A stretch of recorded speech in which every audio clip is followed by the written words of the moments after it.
Well, still in the United States, the President Donald Trump this week laid out the country's military strategy for Afghanistan, opening the door for an increase in troops and announcing a new focus on Pakistan's so-called safe havens for terrorists.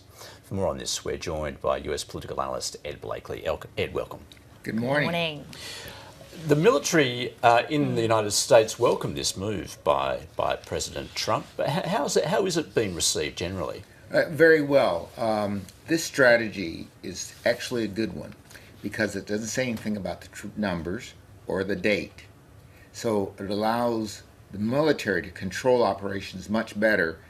When they have to pull out and go back in and the like, it's very difficult for them to operate. Yeah, because that was certainly a criticism under President Obama, wasn't it? That it was too rigid. And they didn't have a lot to move with. They didn't have a lot of flexibility, and in this case they will.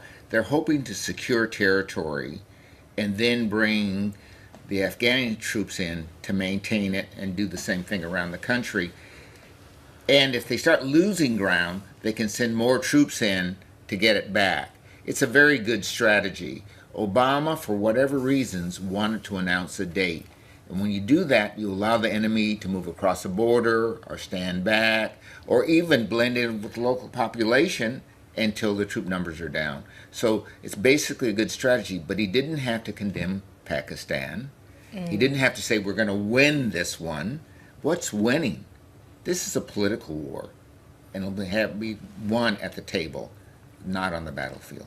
So there's flexibility there in terms of how the US military forces conduct their operations in Afghanistan. But what does it mean for President Trump, though? Because he had actually pointed towards pulling troops out of Afghanistan and saying that Americans shouldn't actually be there. Yes, originally. But then later on he said, we're going to send a lot of troops in, wipe them out, and then we'll withdraw. Well, that strategy wouldn't work. The military convinced them of that. The strategies they're looking at now have been around for a long time. The differences in date and numbers. Now we're involved in this too. How many more troops will we have to send and the other allies? And by condemning the other allies, there's not a lot of will to send troops to defend Americans, essentially. All right, Ed, let's head back to Washington. And that revolving door at the White House continues to move. The advisor Sebastian Gorka, the latest, I should say, out of the door. Yeah, I think if you guys would like to lease some space at 1600 Pennsylvania Avenue, there might be some space available. Gorka was the last of the Breitbarts, so that's a clean slate. There are more moves to come, though. So you're saying anyone that was associated with Steve Bannon has been shown the door? It's gone.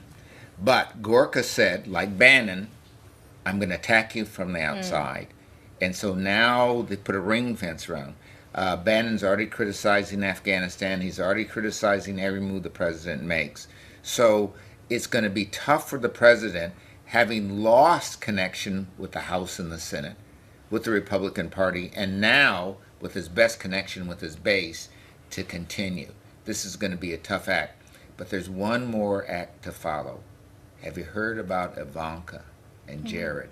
They have disappeared, and they may not reappear. What do you suspect is actually behind that? I think there are two things behind this. Jared has a really tough road to hoe when he has both Mueller after him and perhaps Jewish constituents who don't like this Nazi business. Ivanka has to worry about business and business connections.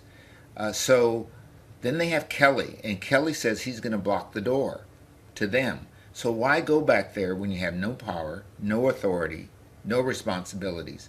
They've been on a very long holiday. Why haven't they returned? Is this more evidence of the power that Mike Kelly now wields in the White House? It is. And he is the powerful figure. He's taken practically every toy away from the president, except his mouth and his Twitter. And that's what's getting him into trouble. He had a very good speech on Afghanistan. He had the semblance of a decent speech when he went to Phoenix. But it all unravels when he goes off script. And when he goes off script, is this the real Trump? If it is, we're in real trouble. And we've also had the pardoning of Sheriff Joe Arpaio, also from Arizona. A highly controversial move, one that's been reportedly seen as quite divisive also. What do you make of Trump's decision at this particular time, particularly after the events of Charlottesville? That was against every advice by the Department of Justice, every advice by Kelly and everyone. He did this absolutely on his own. And you know what it does? It opens the sheriff up for civil suits. So everyone who was detained by the police is going to sue Maricopa County and the sheriff. Had the sheriff spent 5 days in jail, this never would have happened. Just give us a bit of background on the sheriff, because he was sheriff for what, about a quarter of a 25 century. years. Yeah. Very controversial, very well known in the United States. Yes, because what he did was allow anyone of dark skin to be frisked and searched and test your identity. It happened to me in the Phoenix airport. A sheriff came up to me and asked me for my driver's license, and when he heard I spoke perfect English, he let me alone. But the two guys next to me, they walked him out. What happened to them, I don't know. But they have every right to use the airport, no matter whether they're citizens or not. So this is the kind of thing that was going on.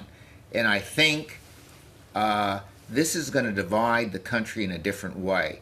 This is now a Mexican-American, a Latino issue that will bring the Latinos out, whether they're voters or not voters, against Trump.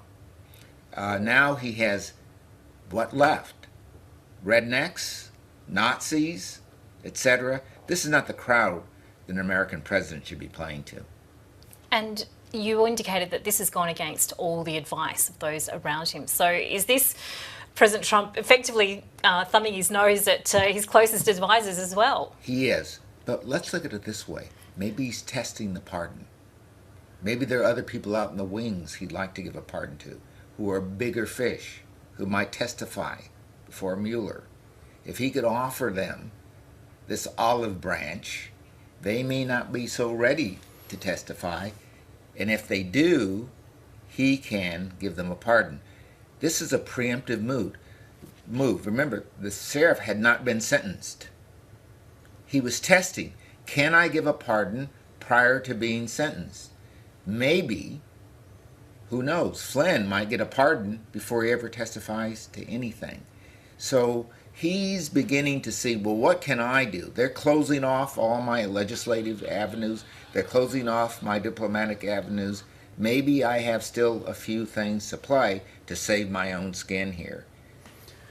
Ed, meanwhile, are we seeing more people emerge as potential contenders to be future occupants of the White House? And in particular, I am talking about Paul Ryan. Paul Ryan. Well, I've got my suit too. Look, Paul Ryan made an excellent town hall meeting that was not aimed at his constituents, but was played nationally. And he did a very good job.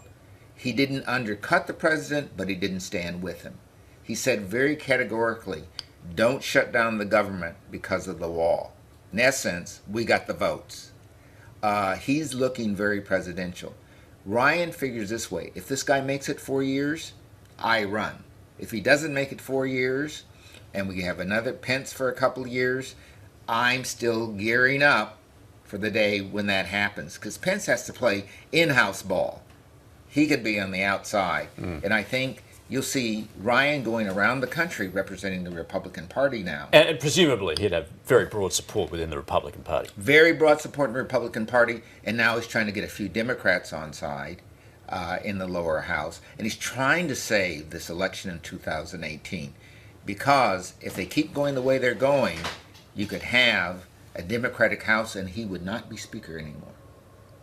All right, well, it's still a long way off, Professor Ed Blakely. But it's not that far off. Indeed.